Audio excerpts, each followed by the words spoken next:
ये किसी का 27।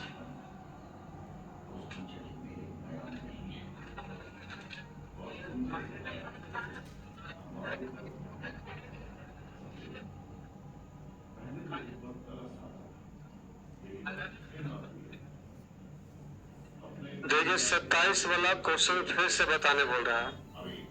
16 महिलाएं किसी काम को 12 दिन में, 16 महिला किसी काम को 12 दिन में, और जबकि उसी काम को 12 पुरुष, 12 पुरुष उसी काम को 8 दिन में, ये 8 है। 12 से 12 खत्म, 8 दूना 16, यानी महिला और आदमी का रेशियो 1 अनुपात। अब सेट कर दिए 16 महिला मतलब 16 एकम 16, 16 क्षमता से किसी काम को 12 दिन।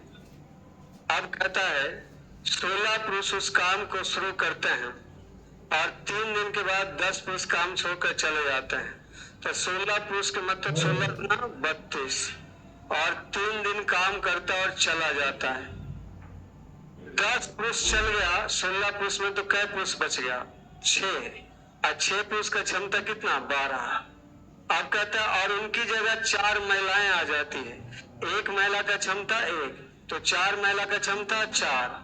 अब क्षमता हो गया 12 4 16, तो शेष काम कितना दिन में समाप्त होगा? तो डी निकाल दीजिए। 16 कम 16, 16 गुना 32, और ये 16, डी बराबर 12 में से 6 जाएगा 6। कहाँ 24 कर दिया? तो मिस्टेक हो गया होगा। आंसर क्या होगा? 6 होगा, 6 ही होगा। घटाने में गलत हो गया होगा या जोड़ने में। चलिए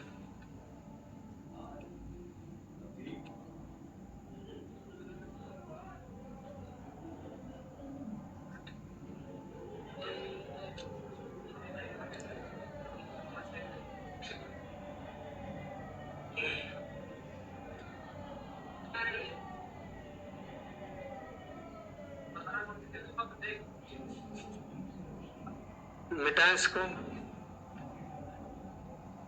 टाइप 5 देखिए।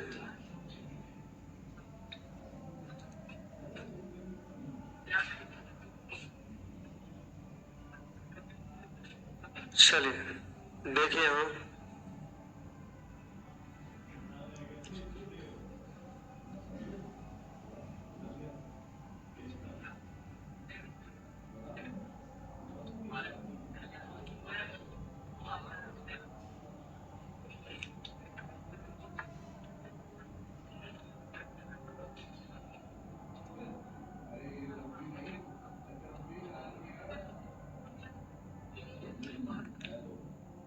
किसी पेड़ की ऊंचाई उसकी आयु के वर्गमूल के अनुसार बदलती है। यानी किसी पेड़ का जो हाइट है उसके एज के वर्गमूल के अनुसार बदलती है, यानी अंडर रूट एच। इसको इधर लाएंगे तो एच बटा अंडर रूट ए, और इसी के बराबर में दूसरी साइड में भी लिखेंगे एच बटा अंडर रूट ए, लेकिन ये हो जाएगा H1 A1, ये हो जाएगा H2 A2। अब देखिए 15 से 17 वर्षों के बीच जब पेड़ की ऊंचाई 9, पेड़ की आयु 9 वर्ष है तो इसकी ऊंचाई 4 फीट है। पेड़ की आयु 9 वर्ष, ऊंचाई कै फीट? तो ऊंचाई 4 फीट, पेड़ की ऊंचाई 9 साल, 9 का वर्गमूल 3। अब कह रहा है 16 वर्ष की आयु में इस पेड़ की ऊंचाई क्या होगा? ऊंचाई निकालना है, पेड़ की आयु क्या होगा? 16, 16 का मतलब 4, एच हो जाएगा 4 चौका 16 बटा 3, यानी 5.1/3। और आंसर फिट में होगा क्योंकि ऊंचाई सब क्या में दिया है? फिट में।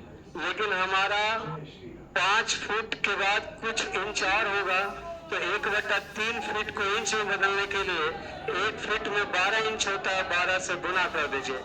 तो 5 फीट और कितना हो जाएगा, 4 इंच हो जाएगा।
मिटा इसको, नेक्स्ट।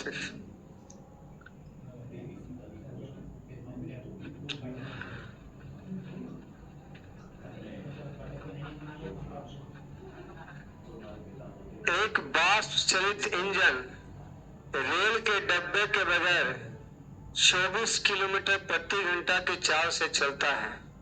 इंजन की गति में कमी 7 में गए डिब्बे की संख्या के वर्गमूल के समानुपाती है।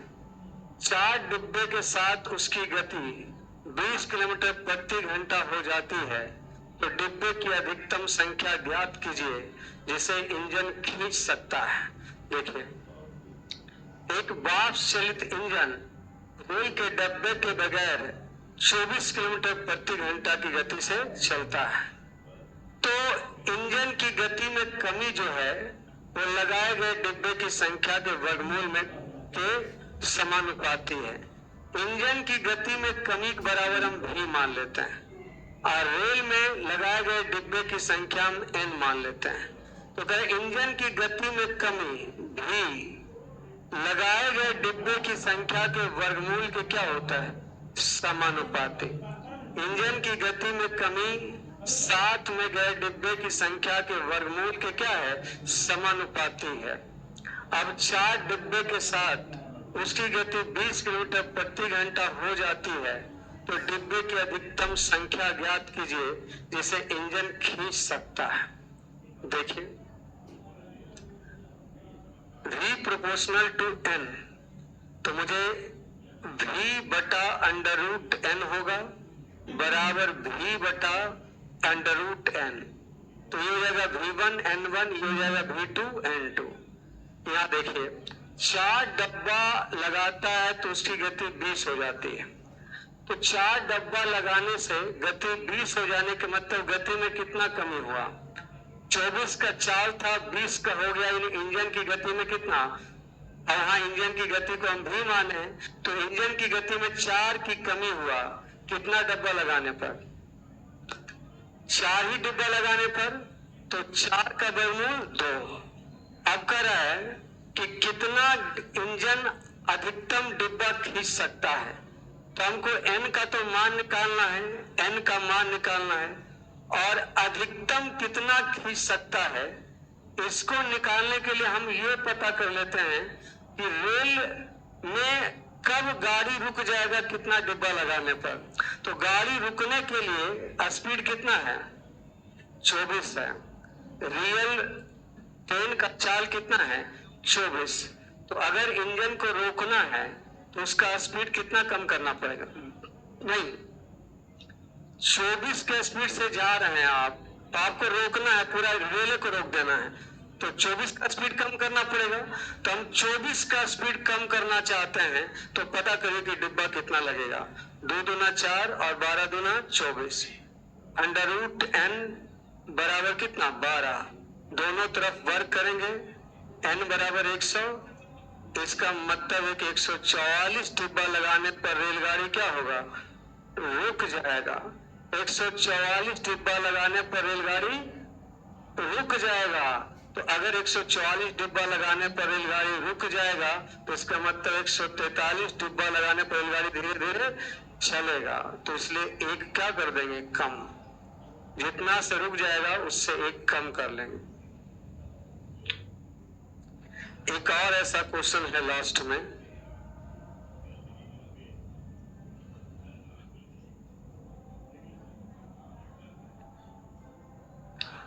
इधर दोबारा से क्लास आप देखिए, जब खत्म होने को है तब आप कह रहे हैं कि समझ नहीं आ रहा है। एक बार फिर से शुरू करिए आप।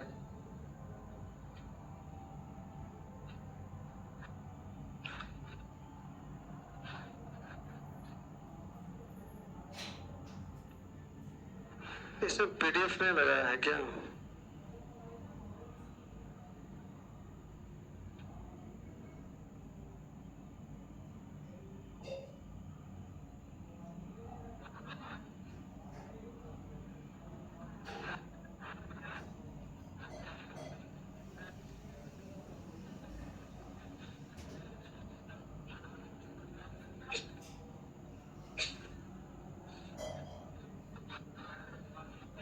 छोड़ो।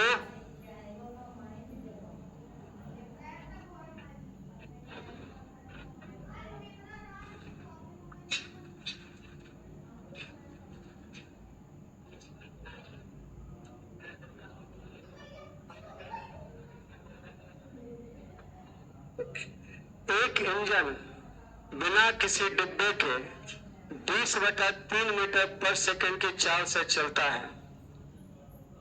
अब ट्रेन की गति में कमी इंजन में जुड़े डिब्बों की संख्या के वर्गमूल के अनुक्रमानुपाती है। वही क्वेश्चन हो गया।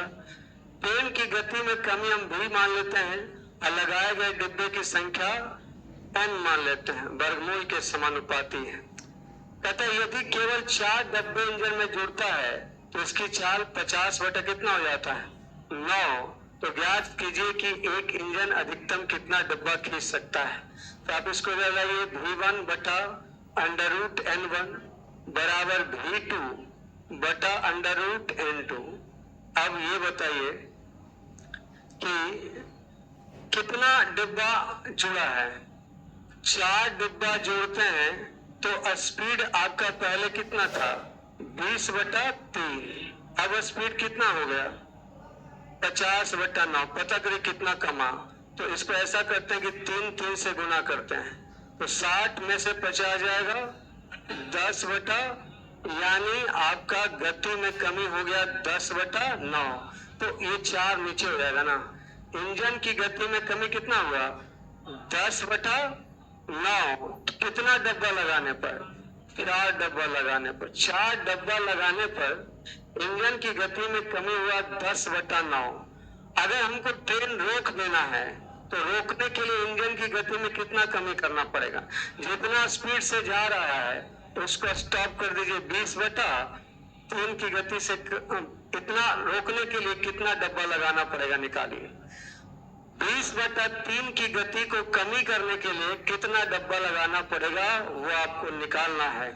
तो देखिए सबसे पहले तो ये हो जाएगा 10/4 का वर्गमूल 2 9 दूना 18 बराबर 20/3 अंडर रूट कितना? n।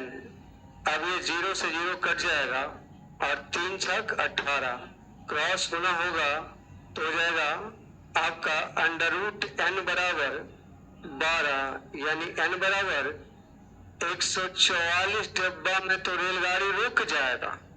चलाना है धीरे धीरे तो 144 से एक डब्बा कम कर देंगे 143 उत्तर।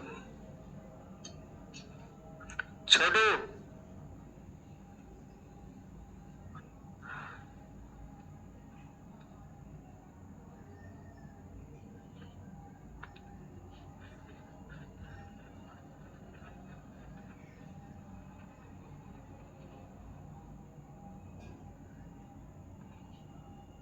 बैच नंबर 5 में मिक्स प्रोपोर्शन खत्म होने को है, पीडीएफ नहीं लगा है।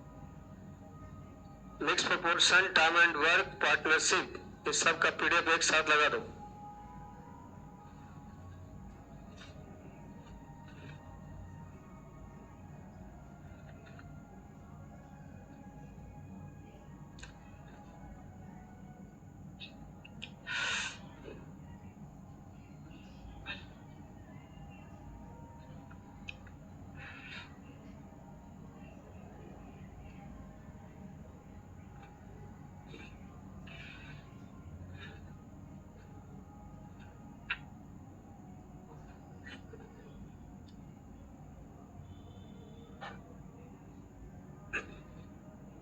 गया?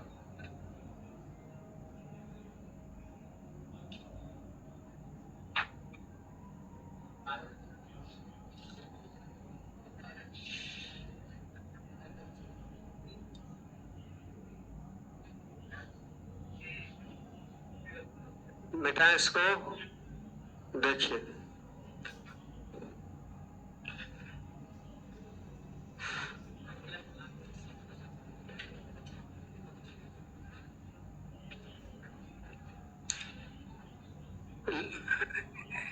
ये मेंस का सवाल है और अच्छे लेवल का क्वेश्चन है। लोकोमोटिव इंजन के द्वारा कोयले की खपत उसके वेग के वर्ग के समानुपाती है।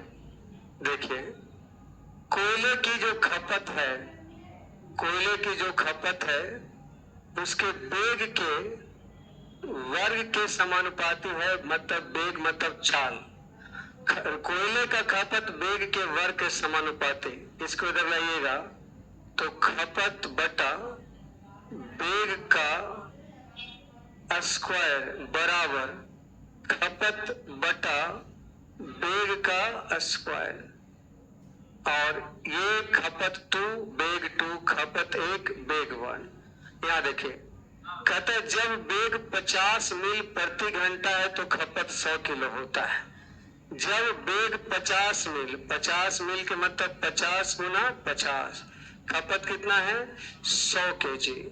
100 केजी कोयला का खपत तब होता है जब स्पीड कितना होता है 50 का। तो कह रहे यदि कोयले की कीमत 25 पैसा प्रति किलो हो, यानी 25 पैसा का मतलब 1/4 रुपया कितना किलो में 1 किलो में। तो इंजन की दूसरी स्थिति में खर्चा 9 रुपया घंटा है, यानी हर घंटा का खर्चा कै रुपया है। दूसरा स्थिति में ए वाला स्थिति में 9 रुपया 1 घंटा में अगर आपका खर्चा होता है कोयला में, तो बताइए 250 मील की यात्रा की खपत क्या होगा। तो सबसे पहले ये पता करिए कि 250 मील जाने में कितना समय लगेगा। समय पता करने के लिए होता है दूरी बटा चाल। तो दूरी 250 मील चाल निकलेगा यहां से। तो चाल कैसे निकालें, हम कैसे पता करें कि दूसरा वेग में कितना कोयला खपत होता है। तो आप देखिए लिखा है यदि कोयले की कीमत 25 पैसा 1 किलो में और दूसरी स्थिति में खर्चा कै रुपया है, तो 9 रुपया लाने के लिए कैसे गुना करेंगे 36 से। 36 4 नंबर 36, यहाँ भी कितना 36, यानी दूसरी स्थिति में 9 रुपया 1 घंटा में खपत होता है, यानी 1 घंटा में 36 किलो कोयला खपत होता है। तो 1 घंटा में 36 किलो कोयला खपत होता है। तो आप पता करिए 1 घंटा में उसका स्पीड क्या है। वेग पता चल जाएगा यहाँ से। वेग क्या है तो यहाँ देखिए 50 गुना 100 और 25 गुना 50 क्रॉस गुना करिएगा तो वेग 2 का स्क्वायर बराबर 36 गुना 25, यानी वेग बराबर हो जाएगा आपका 6 बचे 30 मील प्रति घंटा आपका स्पीड हो जाएगा। क्योंकि ये मील घंटा था, देखिए 50 मील प्रति घंटा, तो ये स्पीड होगा 30 मील प्रति घंटा। और 30 मील प्रति घंटे 1 घंटा में अगर 30 मील चलेगा तो हमको जाना कितना मील है 250। तो 250 मील जाने में लगा समय 250 बटा कितना, इतना समय लगेगा। और हर घंटा कितना रुपया खर्चा होता है 9 रुपया। तो इतना गुना कितना कर देंगे 9, 0 से 0 खत्म।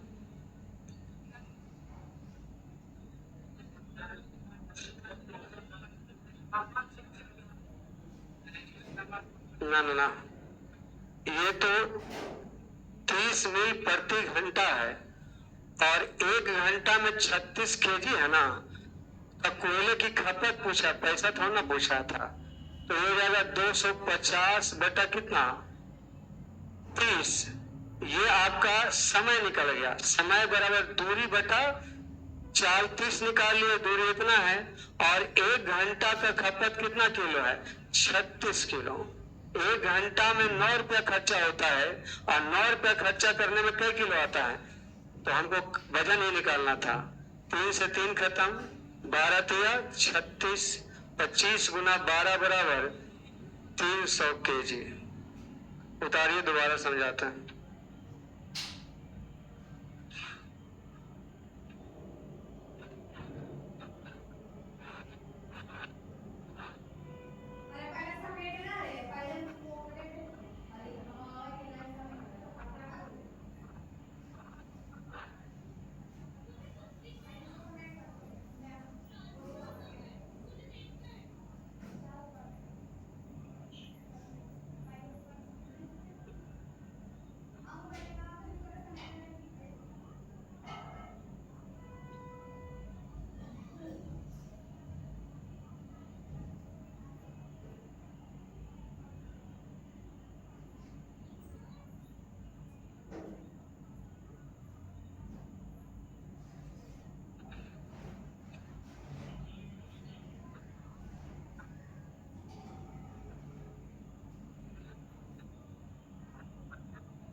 हो गया?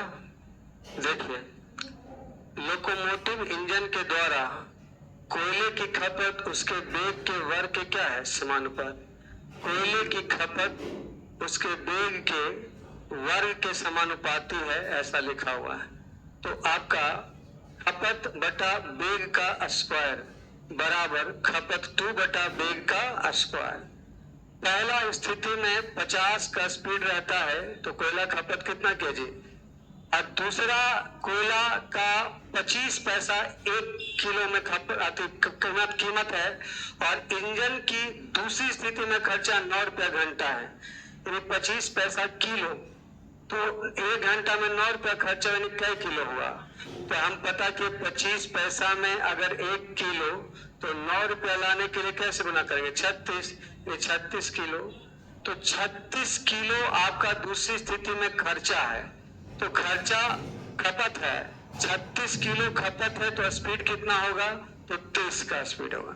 30 का स्पीड है तो 250 मील यात्रा जाने में कितना समय लगेगा, तो समय बराबर दूरी बटा 4। ये समय आ गया। जितना घंटा उतना 36 किलो, क्योंकि 1 घंटा में 36 किलो है, ये प्रति घंटा है। ये जो आपका डाटा है 1 घंटा का है, तो गुना 36 कर दिए तो टोटल कितना किलो आ गया, 300 किलो 250 मील जाना है। नेक्स्ट देखिए 10 नंबर।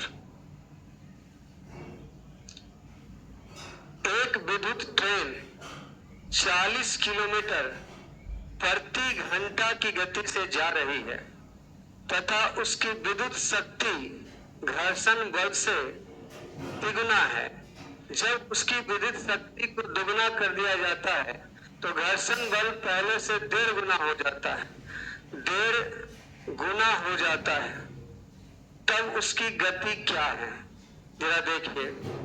एक विद्युत ट्रेन 40 के स्पीड से जा रही है, विद्युत ट्रेन कैसे जा रही है, और घर्षण बल से तिगुना है विद्युत शक्ति, और अगर विद्युत शक्ति को दुगुना किया जाए तो घर्षण बल पहले से इतना हो जाता है। गति क्या है, तो देखिए, रेलगाड़ी जब चलती है पटरी पर तो उसमें घर्षण बल भी काम करता है, और घर्षण बल उसके स्पीड को कम करता है और डीजल की शक्ति उसको बढ़ाता है।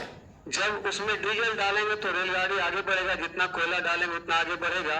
और घर्षण बल नहीं काम करेगा तो फिर ट्रेन से पट्टी चिपकेगा नहीं, फिर तो फिसल जाएगा। तो घर्षण बल के कारण ही आप चल पाते हैं। तो घर्षण बल रोकने का काम करता है, जबकि पावर उसको आगे बढ़ाने का काम करता है। तो देखिए, घर्षण बल जो होता है चाल के व्युत्क्रमानुपाती, चाल के, क्योंकि रोकता है, व्युत्क्रमानुपाती, जबकि शक्ति, शक्ति चाल के क्या होता है, समानुपाती। तो रेलगाड़ी की चाल हम भी मान लेते हैं। रेलगाड़ी की चाल आपका व्युत्क्रमानुपाती होता है किस, घर्षण बल का। घर्षण बल हम फोर्स मान लेते हैं, और रेलगाड़ी का डीजल की शक्ति को पी मान लेते हैं। ठीक है, तो रेलगाड़ी की चाल, ये चाल हो गया। घर्षण बल के व्युत्क्रमानुपाती, ये घर्षण बल हो गया। और डीजल का शक्ति के समानुपाती, ये डीजल का शक्ति हो गया। अब ये फिट हो गया। देखिए, रेलगाड़ी की चाल डीजल के शक्ति के समानुपाती और घर्षण बल के। अब इसको इधर ले जाइए, V1 F1 और P1 बराबर V2 F2 अब बटा P2। रेलगाड़ी की चाल पहले कैसे था, 40, और उसमें घर्षण बल कितना था, लिखा हुआ विद्युत शक्ति घर्षण बल से दुगना है। तो विद्युत शक्ति घर्षण बल का दुगना, यानी घर्षण बल 1 तो विद्युत शक्ति कितना। अब कहता है चाल क्या होगा, अब उसकी चाल निकालना है। और जबकि किसी कारणवश उसका घर्षण बल 1.5 गुना हो जाता है और विद्युत शक्ति दुगना हो जाता है। तो विद्युत शक्ति दुगना के मतलब 3 का डबल 6, और घर्षण बल 1.5 गुना। तो 1 का 1.5 गुना 1.5, 1 का 1.5 गुना 1.5 होगा ना। अब इसको काट लीजिए, यहां से 0, 15 चौका 60, और ये आपका इधर आ जाएगा। तो V बराबर 160 बटा 3, 3 पचे 15, 3 तिया 9, 53.1 बटा 3। वो गलत लिखा हो, 53.1 बटा 3 हो जाए।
मिटा इसको।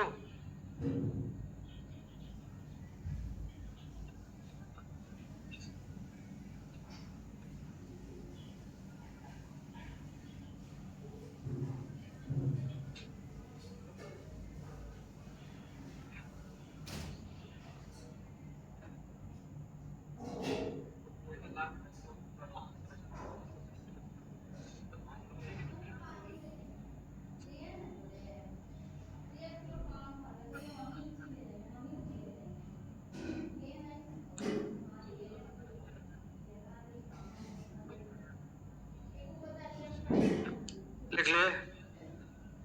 तो नेक्स्ट देखिए,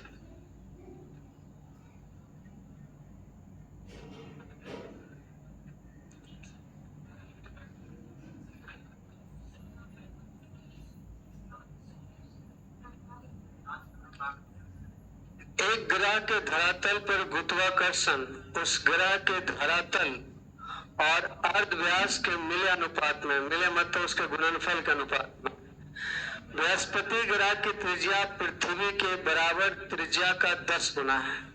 यानी बृहस्पति ग्रह का जो त्रिज्या है वो पृथ्वी के त्रिज्या का 10 गुना है।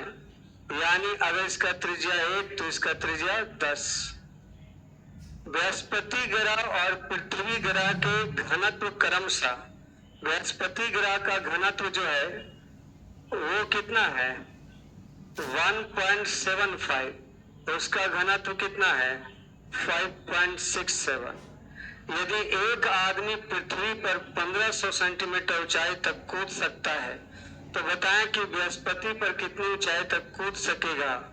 यदि मनुष्य द्वारा कूदी गई ऊंचाई गुरुत्वाकर्षण के प्रतिलोम है, यानी ऊंचाई जो है वो गुरुत्वाकर्षण के क्या है प्रतिलोम है, तो इसका H1G1 बराबर H2G2 हो जाएगा ना।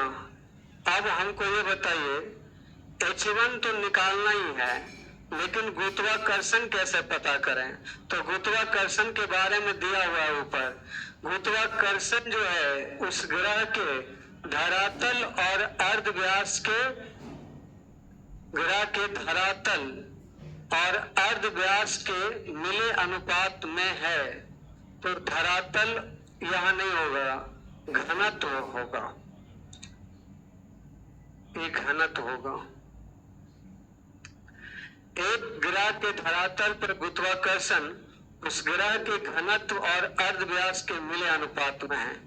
तो गुरुत्वाकर्षण जो होगा अर्धव्यास और घनत्व के मिले अनुपात मतलब इसके गुणनफल के बराबर। इतना गुरुत्वाकर्षण इसमें है और इतना गुरुत्वाकर्षण इसमें है। अब जो कहता निकालिए।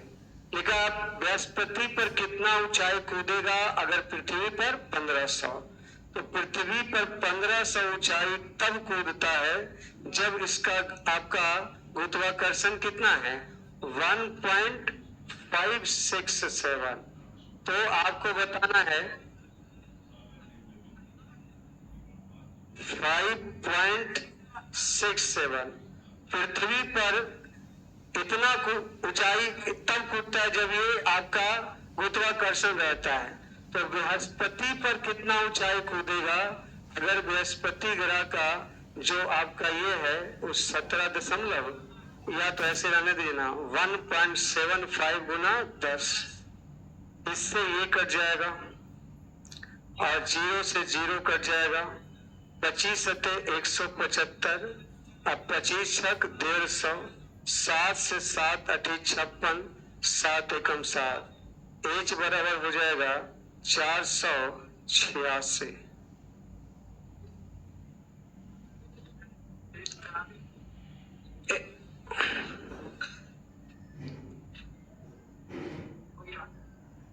एक ग्रह के धरातल पर गुरुत्वाकर्षण उस ग्रह के घनत्व और अर्धव्यास के मिले अनुपात में है। यानी गुरुत्वाकर्षण जो भी है वो त्रिज्या और घनत्व के मिले अनुपात में है, डेंसिटी के मिले अनुपात में है। इसको डी भी लिख सकते हैं। अब आपका यहाँ देखिए बृहस्पति ग्रह की त्रिज्या पृथ्वी के बराबर त्रिज्या का 10 गुना है। त्रिज्या है बृहस्पति का पृथ्वी का 10 गुना, और घनत्व जो है बृहस्पति का इतना है और पृथ्वी का इतना है। तो गुरुत्वाकर्षण बोला था त्रिज्या इंटू डेंसिटी, तो ये आपका गुरुत्वाकर्षण रेडियस इंटू डेंसिटी आपका ग्रेविटी निकल जाएगा। यहाँ भी रेडियस इंटू डेंसिटी निकल, ग्रेविटी निकल जाएगा। अब कह रहा है कि ऊंचाई गुरुत्वाकर्षण के विलोमानुपात में है। देखिए नीचे वो लिखा हुआ कूदी गई ऊंचाई गुरुत्वाकर्षण के विलोम है। तो H आपका प्रोपोर्शनल टू 1/g, इधर आएगा H1G1 बराबर H2G2। पृथ्वी पर 1500 ऊंचाई कूदता है, जबकि इसका गुरुत्वाकर्षण कितना है 5.67। तो बृहस्पति पर कितना ऊंचाई कूदेगा अगर इसका गुरुत्वाकर्षण इतना है?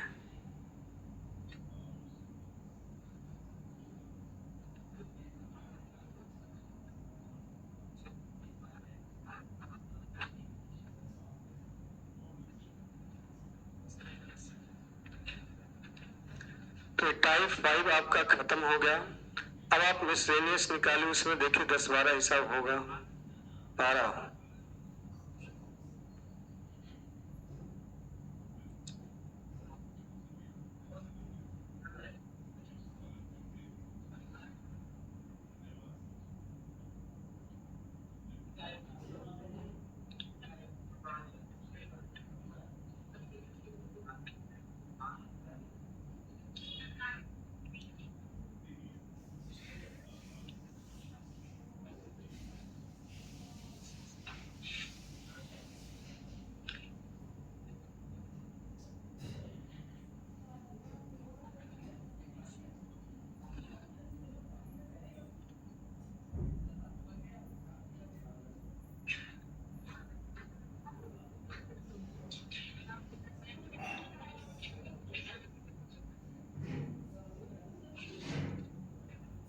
इसको चलिए अब मिसलेनियस निकालिए।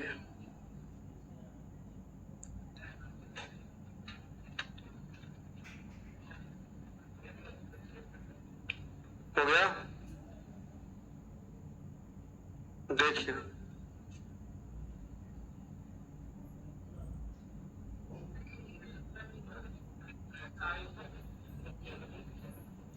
एक पूर्णांक 7/8 इंच गुना 2.1/2 इंच साइज का एक फोटो का ऐसा बड़ा साइज बनाना है कि जब बड़ी भुजा का माप 4 इंच हो तब छोटी भुजा का माप क्या हो। देखिए अगर एक फोटो आप बनाते हैं तो ये आपका बड़ी भुजा हो गया और ये आपका छोटी भुजा हो। तो बड़ी भुजा का माप है 8, 7, 15/8 और छोटी भुजा का माप है 5/। लेकिन आप इसको रेशियो निकालने जाते हैं तो 30 अनुपात कितना 40 होता है कि नहीं। इसका मतलब बड़ी भुजा ये है और छोटी भुजा उल्टा है। आपका रेशियो हो जाएगा 3:4।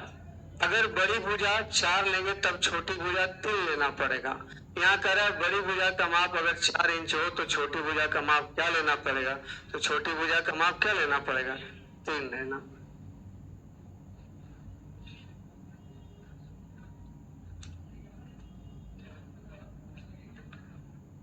फोटो का फ्रेमिंग साइज आपका इतना है। इसको रेशियो निकालते हैं तो 30-40 होता है 3-4। ये 3-4 के रेशियो में आपको फोटो बनाया हुआ है ये। तो कह रहा है बड़ी भुजा को 4 इंची करिएगा तो छोटा भुजा क्या होगा तो फिर 3 इंची हो जाए।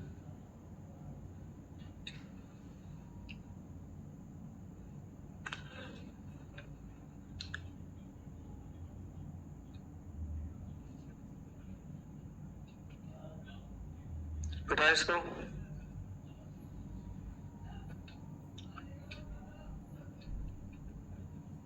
भारतवर्ष के एक मानचित्र है, उसमें दिल्ली और कोलकाता के बीच का वास्तविक दूरी 1450 किलोमीटर को 5 सेंटीमीटर से प्रदर्शित किया गया है। देखिए दिल्ली और कोलकाता के बीच वास्तविक दूरी 1450 को 5 सेंटीमीटर से प्रदर्शित किया गया है। यानी मानचित्र में अगर वो दूरी कहाँ गया, मानचित्र में वो दूरी कितना है 1400 नहीं, मानचित्र में तो आपका 5 सेंटीमीटर है, मानचित्र में 5 सेंटीमीटर है और वास्तविक में वो दूरी कितना है 1450 किलोमीटर। भारतवर्ष के एक मानचित्र में दिल्ली और कोलकाता के बीच के वास्तविक दूरी वो है प्रदर्शित किया गया है 5 सेंटीमीटर। यानी मानचित्र में देखिएगा तो आपको छोटा दूरी रहता है जबकि रियल में बहुत बड़ा रहता है। तो इस मानचित्र में किस स्केल का प्रयोग किया गया है तो स्केल का प्रयोग रेशियो में किया गया है, तो रेशियो समाज जाति में होता है। तो पहले तो इस किलोमीटर को हटाइए, मीटर में बदलिए। अब मीटर में बदलने के लिए 1000 से गुना, और इस मीटर को फिर क्या बदलना है, सेंटीमीटर में। अब ये सेंटीमीटर से सेंटीमीटर काट सकते हैं आप, और 5 से काट सकते हैं 29 पचे 145, यानी कि इधर 1 का रेशियो रहेगा, तो इधर 29 गुना 10 पे पावर 3 अदू 5 1 6, ये वाला स्केल का यूज किया गया है। आंसर हो जाएगा C option, D option.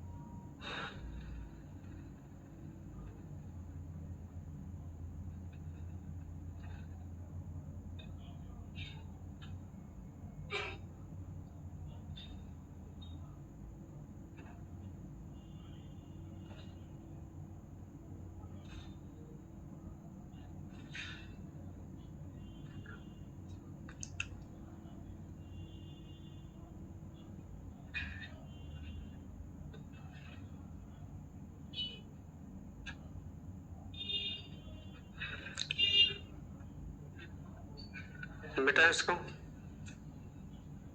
Next देखिए। एक निश्चित लंबाई की रस्सी 14 सेंटीमीटर त्रिज्या के बेलन की परिधि पर 70 बार लपेटी जा सकती है। यह रस्सी 20 सेंटीमीटर त्रिज्या के बेलन पर कितनी बार लपेटी जा सकती है?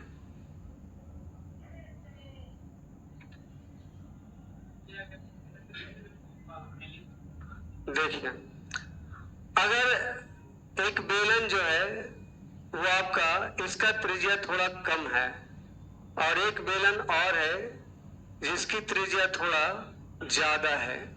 अब निश्चित लंबाई की रस्सी दोनों पर लपेटेंगे, तो जाहिर सी बात है इस पर थोड़ा ज्यादा बार लपेटा चल जाएगा, इस पे कमी बार ना पूरा कर पाएगा।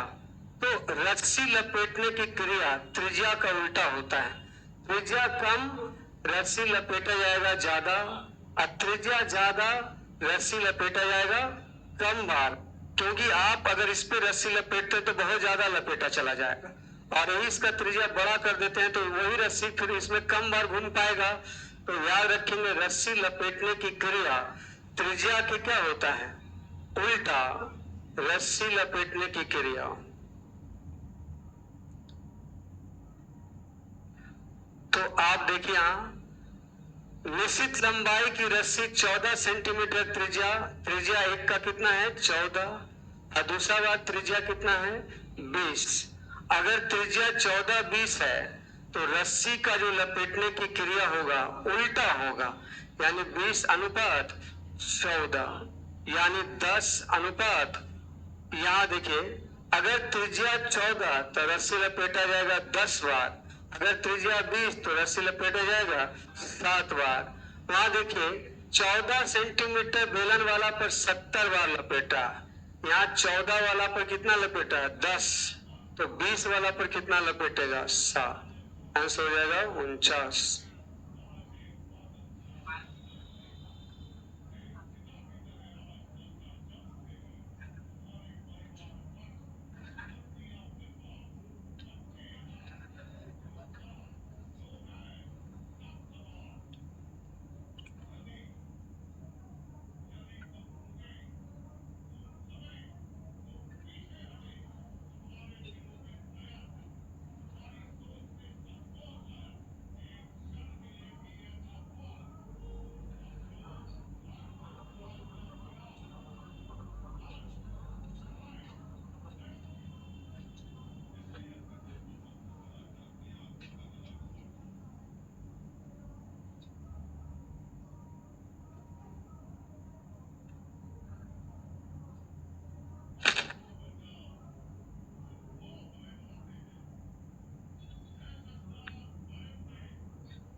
हो गया।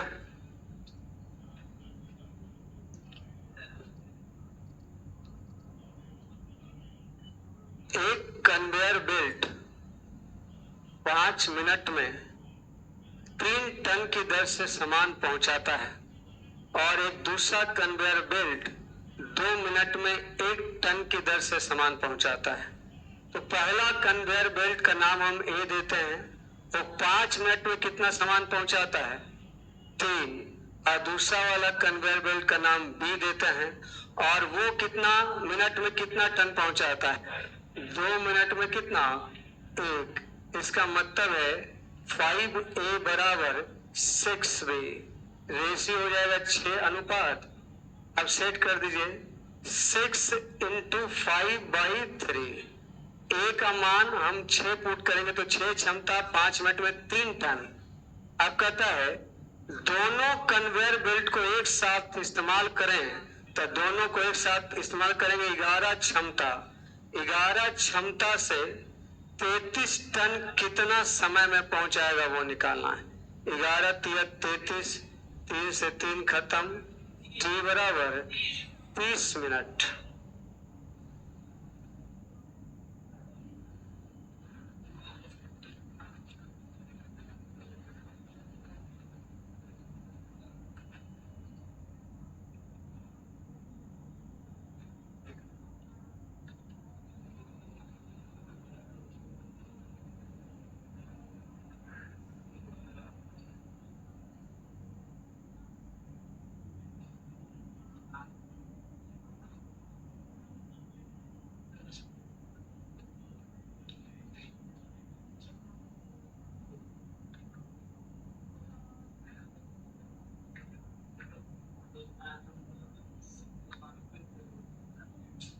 हो गया।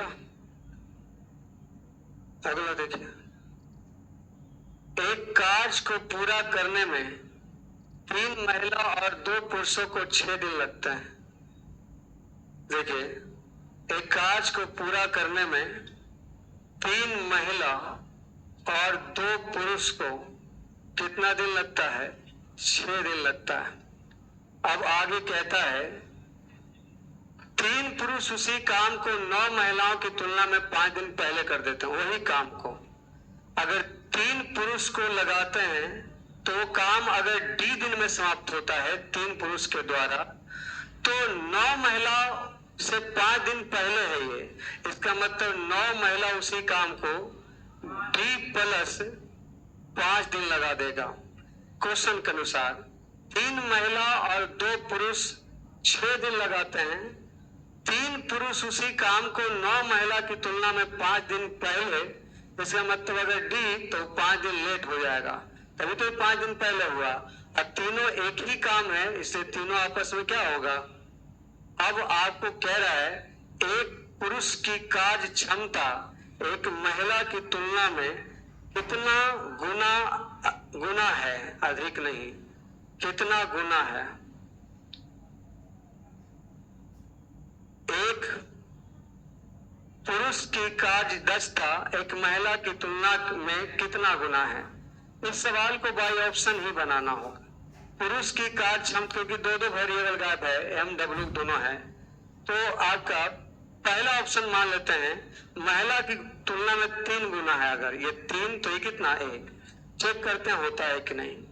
अगर m का मान 3 रखेंगे तो 3 तिया नहीं, m का मान 3 रखेंगे, 3 दूना 6 और 3 एकम 3, 6 3 9 क्षमता 6 दिन। तो बराबर में यहाँ m का मान 3 रखेंगे, 3 तिया 9, इसके अनुसार d जो आ गया वो कितना आ गया? 6। तो क्या 6d का मान रखने पर ये वाला पार्ट बराबर होना चाहिए? और इस पार्ट का मान कितना आया है? 54। तो d का मान 6 रखिए और m का मान 3 रखिए, या w का मान 1 रखेंगे। तो w का मान 1 रखेंगे तो 9 एकम 9 इंटू d का मान क्या रखेंगे? 6। तो 6 और 5 11नमा, जबकि होना चाहिए था कितना? 54। इसलिए ये गलत हो गया। अब इसको देखते हैं, अगर इसको देखते हैं तो 6 गुना है। तो पुरुष महिला का अगर 6 गुना है तो ये 1 तो ये कितना? 6। अब चेक करते हैं, टोटल डी का मान निकालते हैं। 6 दूना 12, 3 एकम 3, 12 3 15, क्षमता 6। तो यहाँ m बराबर 6 तिया 18 इंटू डी। तो 6 तिया 18, डी बराबर कितना हो गया? तो डी बराबर अगर 5 रखते हैं तो इधर टोटल कितना आया है? 90। यहाँ टोटल कितना आया है? तो डी का मान वहां रखने पर 90 आता है। देखिए डी का मान 5 रखते तो 5 5 10, और डब्ल्यू का मान क्या रखेंगे? 1। तो बताइए 9 गुना 1 इंटू आपका डी का मान कितना है? 5, अब प्लस 5, 90 हो गया ना। फिर ये ऑप्शन ही सही है। तो सवाल बाय ऑप्शन ही बनाना था, वेरिएबल बहुत ज्यादा था इसमें। बिना डी का मान निकाले आप बिल्कुल नहीं निकाल सकते हैं।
हो गया।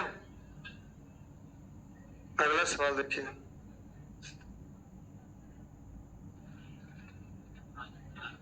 50 पुरुष अथवा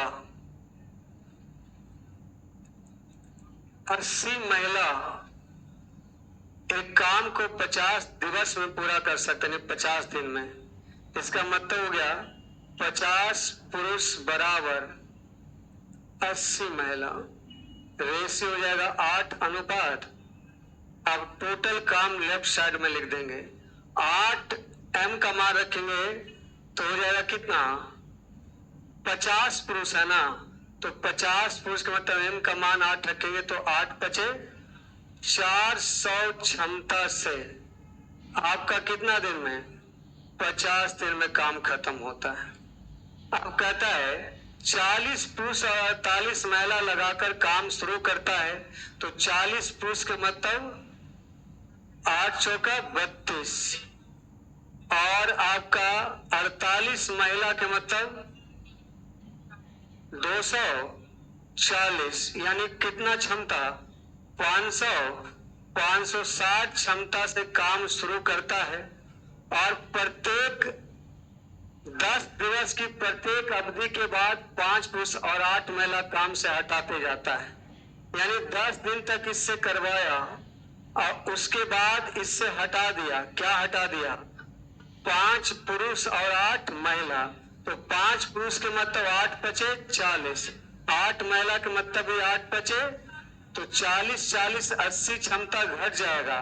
तो 560 में 80 क्षमता घट जाएगा, 480 से फिर 10 दिन चलेगा, और फिर हमारा 5 पुरुष और 8 महिला 10 दिन के बाद हट जाएगा, तो फिर 80 हट जाएगा, तो फिर कितना होगा? और 10 दिन तक फिर इससे 80 हट जाएगा, तो 320 से कै दिन? 10 दिन। ऐसे कब तक काम पूरा हो जाएगा आपसे पूछा है। तो इधर कितना है? 4 बचे 20, 20,000 ना, तो उधर भी 20,000 होना चाहिए।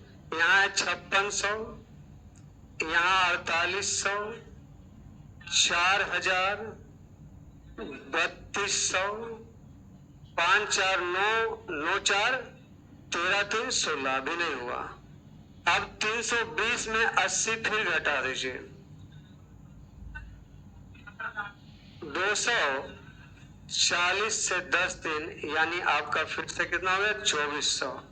जरा देखिए तो 5 4 9 4 13 3 16 अदू 18 8 6 1400 1800 और 200 2000 तो 18,000 और 2000 तो आपको टोटल दिन लग जाएगा 10 दिन यहाँ 10 20 10 30 10 40 और 10 और ये ऐसे ही बनेगा। इसका और कोई ट्रिक नहीं, ये ऐसे ही जोड़ना पड़ेगा।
हो गया?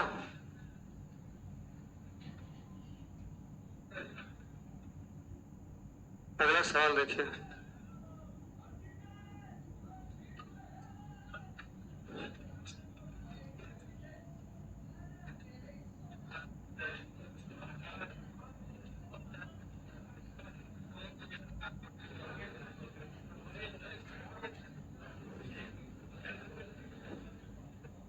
देखिए, एक निश्चित संख्या में एक व्यक्ति कार्य को 34 दिन में 9 घंटा प्रतिदिन काम पूरा कर सकते हैं। यदि व्यक्तियों की संख्या 40% कम हो जाए तो शेष व्यक्ति को कामन दिन में काम पूरा करने के लिए कितने घंटे काम करना चाहिए? देखिए, एक निश्चित संख्या में व्यक्ति एक कार्य को 34 दिन में 9 घंटा पूरा कर सकते हैं। तो निश्चित संख्या मान लेते हैं 100 आदमी। 100 आदमी आपका 34 दिन में 9 घंटा करके पूरा कर देगा। अगर व्यक्ति की संख्या 40% कम हो जाए तो 100 में 40% कम हो जाए कितना? 60। तो 60 व्यक्ति 51 दिनों में काम पूरा करने के लिए कितना घंटा काम करेगा? 17 दूना 34 और 70 तिया 51 और ये हो जाएगा 0 से 0 कैंसिल और 2 तिया 6 और 3 तिया 9 ती बराबर कितना हो गया? 10।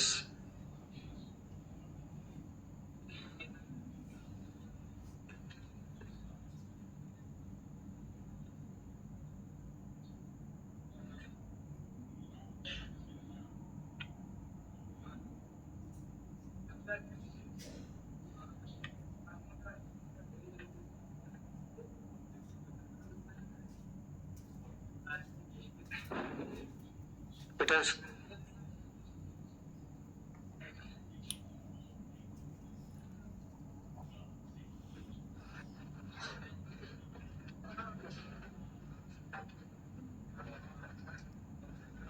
एक व्यक्ति 120 दिन में कोई काम कर सकता है। एक व्यक्ति किसी काम को कै दिन में कर सकता है? 120 दिन में। एक व्यक्ति 120 दिन में कह रहा है कि यह दिन एक व्यक्ति 120 दिन में कोई काम कर सकता है। यह एक दिन अकेले काम करता है। अच्छा,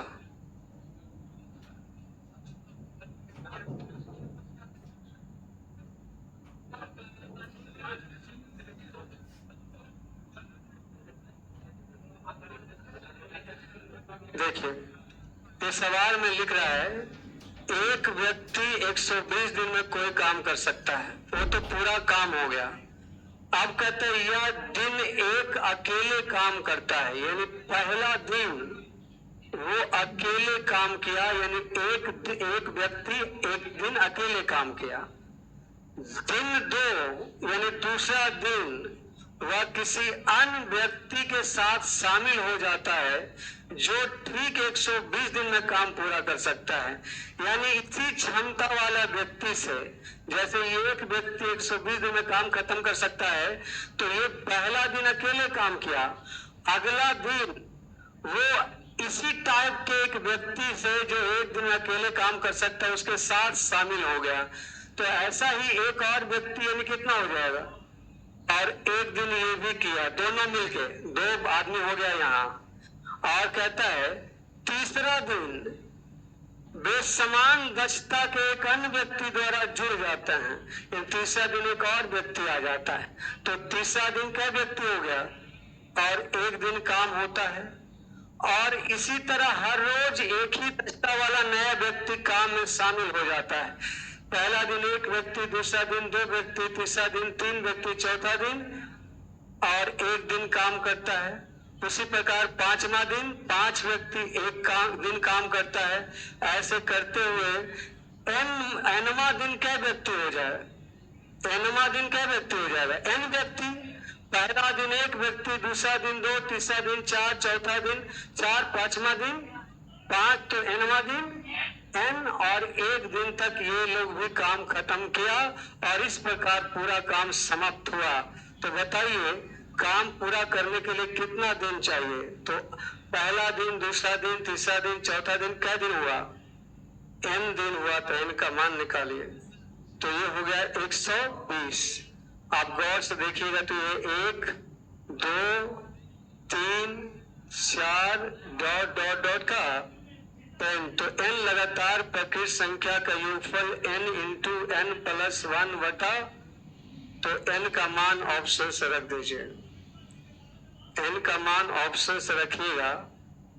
पहला ऑप्शन कितना है 15, तो 15 1 16 बटा 2 8, 15 ठीक 20। आंसर हो जाएगा ए ऑप्शन।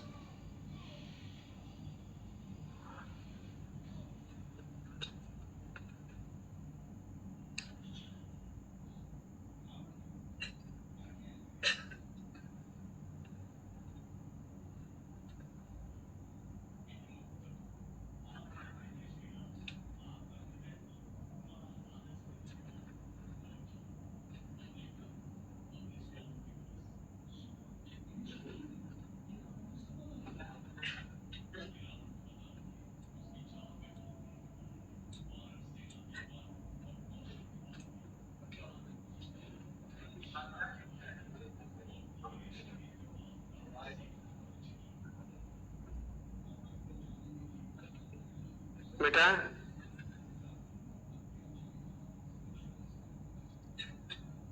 कुछ आदमी 8 दिन में काम कर सकते हैं। देखिए अब कुछ आदमी नहीं मालूम है, मान लेते हैं एक्स आदमी 8 दिन में काम खत्म कर सकता है। आप कहता है उन्होंने काम शुरू किया लेकिन हर दिन 10 पुरुष काम हर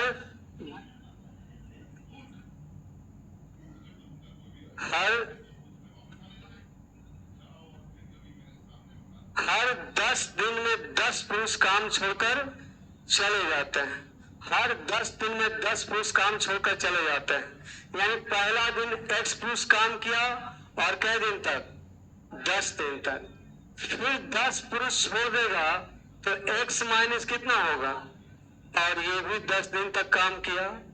और उसके बाद फिर आपका 10 पुरुष और छोड़ दिया, एक्स माइनस 20, और ये भी क्या दिन किया 10 दिन। अच्छा 10 दिन नहीं होगा, हर 10 पुरुष हर दिन 10 पुरुष काम छोड़कर चला जाएगा होगा। देखिए यहां होगा आपका हर दिन 10 पुरुष काम छोड़कर चला जाएगा। यानी पहला दिन एक्स पुरुष काम किया, अगला दिन 10 पुरुष छोड़ देगा, x माइनस 10, फिर ये भी एक दिन रहा, फिर 10 प्लस और छोड़ देगा, x माइनस 20, ये भी एक दिन रहेगा। अगला दिन फिर आपका 10 प्लस छोड़ देगा तो x माइनस, और ये भी एक दिन रहेगा। इसी प्रकार ये टोटल कै दिन होता है? 12 दिन होता है। तो बताइए कि आरंभ में संख्या क्या था, यानी x का मान निकालना है। तो देखिए, ऐसे तो आपका 8x होगा, और ये आप ध्यान से देखिएगा तो x plus x minus 10 plus x minus 20 plus x minus 30 dot dot dot कितना? 12 टर्म होगा। ऐसा क्या टर्म होगा? तो फिर ये आपका जीपी में एपी नहीं लग रहा है, एपी में लगातार पदों का अंतर क्या रहता है? सेम। तो यहाँ जो आपका कॉमन डिफरेंट है, कॉमन डिफरेंट वो कितना है? 10 है। तो एपी सीरीज का योगफल क्या होता है? समेशन ऑफ n टर्म बराबर n by 2 into 2a plus n minus 1 into OPG भी पा देना आपने, तो बस वैल्यू सेट कर देना। आप बताइए 2a कितना है? 2a का मान कितना?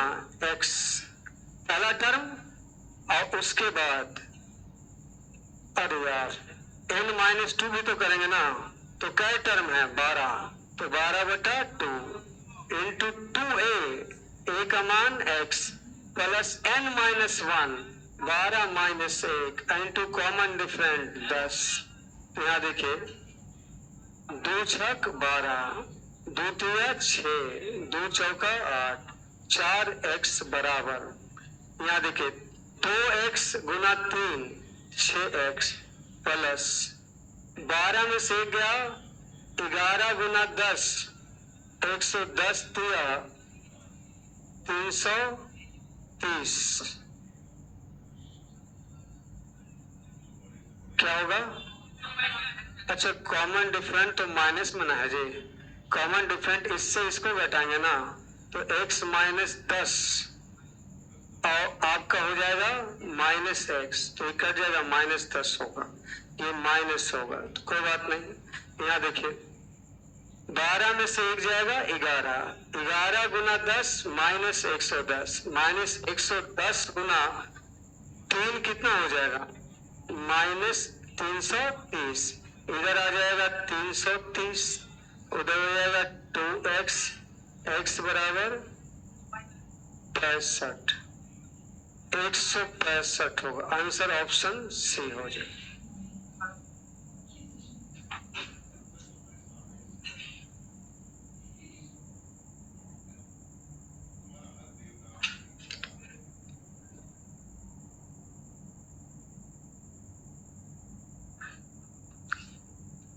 ये ज्यादा ताम झाम हो गया तो आप ऐसे भी कर सकते हैं बेटा, इसको खाली इसको और शॉर्टकट कर रहे हैं।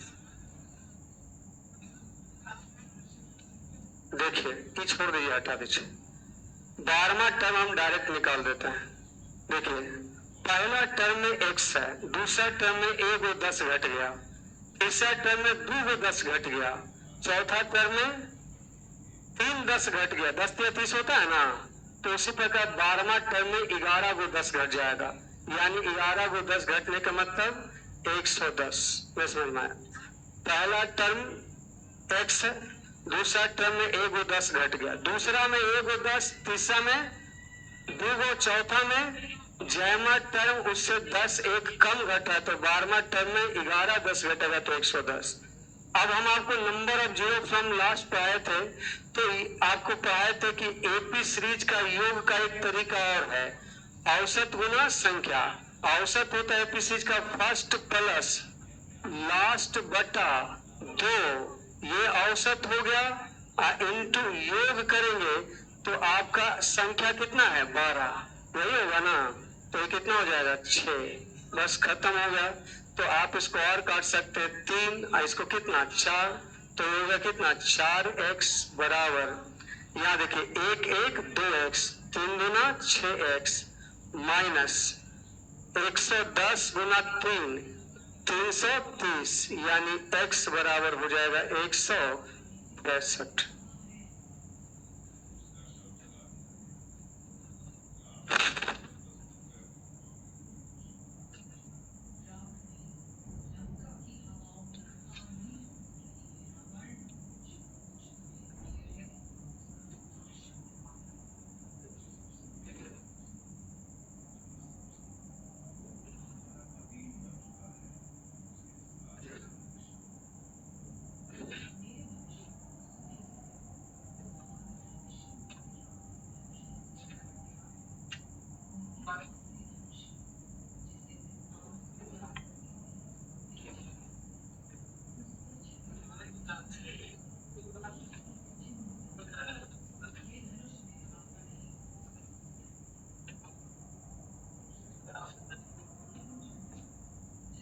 बेटा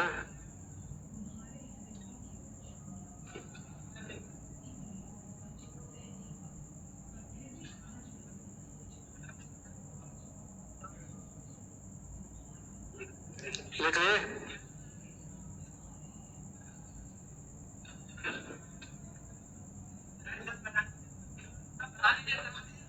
अच्छा बोल रहा छोड़ दे, हम छोड़ रहे हैं थोड़ के।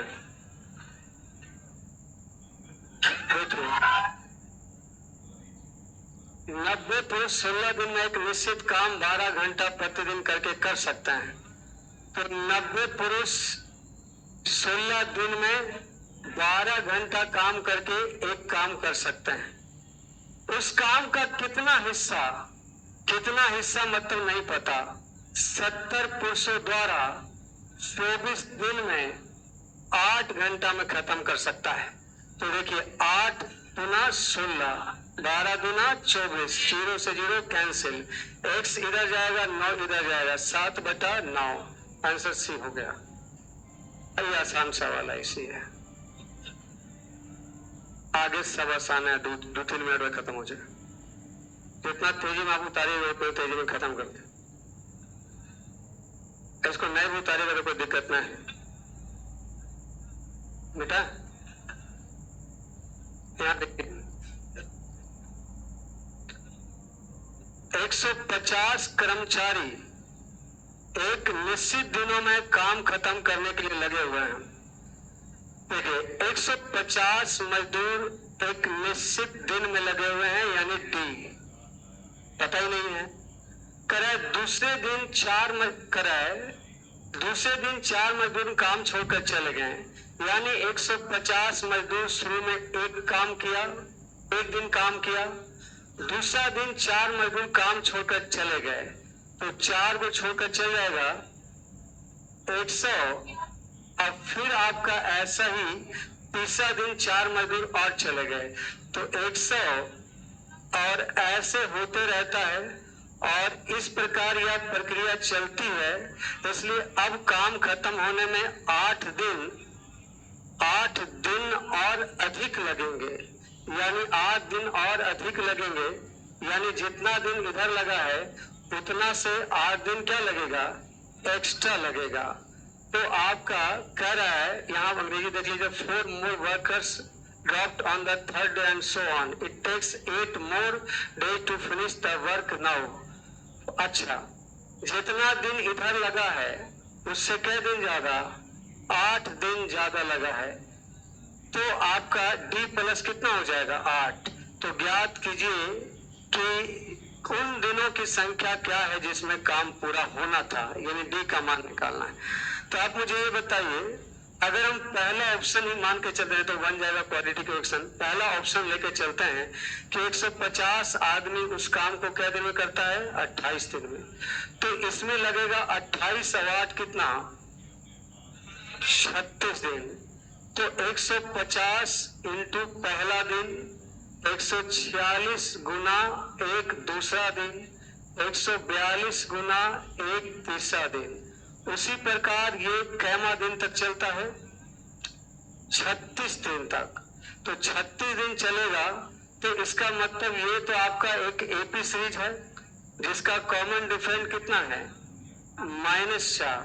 कितना है, तो आप पता करिए क्या ये दोनों बराबर होगा। तो 150 गुना 28 करेंगे तो ये कितना हो जाएगा? 5 तिया 15 और 14 दुना 28, 14 तिया 4200 हो जाएगा। इधर 4200 आएगा। देखिए ये टोटल कितना टर्म होगा? 8 दिन अधिक यानी कितना? 36। तो n बाई 2 के मतलब 36 बटा इंटू 2a। तो 2a का मान कितना? 150 प्लस n माइनस 1। तो 36 में से एक जाएगा 35। कॉमन डिफरेंट आपका कितना? -4 ना। चलिए चेक करते हैं 4200 आता है कि नहीं। ये हो गया 18। अब पहले बताओ 18 में आता है 9 और 9 आने का कोई स्कोप 4200 में नहीं है, इसलिए तो छोड़ ही दो। नेक्स्ट आ जाइए 24। अगर d का मान 24 होगा तो आप बताइए 150 गुना कितना? 24। तो ये हो जाएगा आपका 5 तिया 15 और 12 दुना 24, 12 तिया 3600। ये अगर 3600 होगा तो उधर देखिए आपका 3600 आना चाहिए। यहाँ हो जाएगा 24 और 6 एक्स्ट्रा और फिर 8 एक्स्ट्रा। 24 और 8 कितना? 32 बटा 2 इंटू 2a। 150 गुना 2 प्लस n माइनस 1। तो आपका 32 माइनस 1 31 इंटू कॉमन डिफरेंट कितना है? -4। देखिए 16 गुना 32, 16 गुना तो 150 गुना कितना? 300 और 31 गुना 4 करेंगे तो 100 -124 ना। घटा देंगे 10 में से 4 4 गया 6, 9 में से 2 जाएगा 7, 176। तो 176 गुना 16 करने पर कभी 3600 आएगा? नहीं आएगा।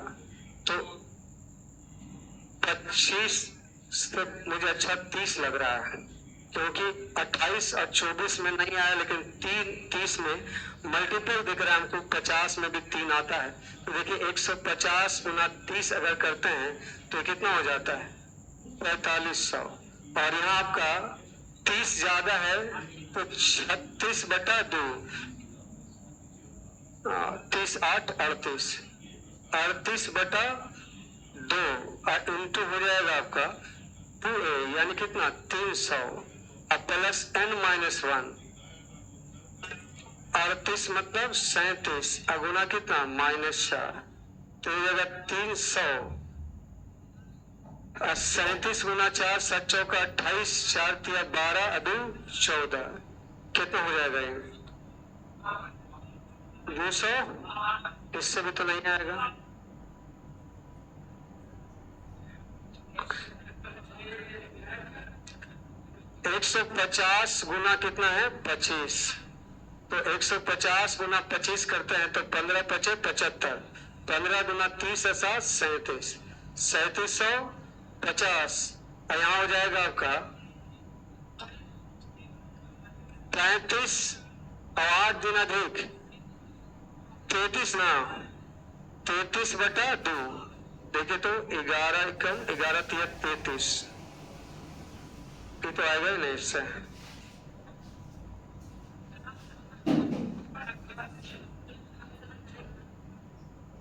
ऑप्शन में कहीं मिस्टेक है या फिर डाटा में मिस्टेक होगा।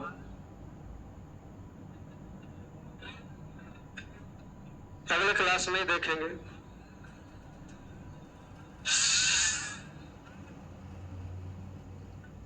अब दोनों का एक ही दिन देखेंगे। 15 अगस्त को छुट्टी है और 16 अगस्त को भी छुट्टी है, ये हम कल ही बता दिए थे। 17 अगस्त से अगला क्लास है। 17 अगस्त को अगले क्लास में आना है।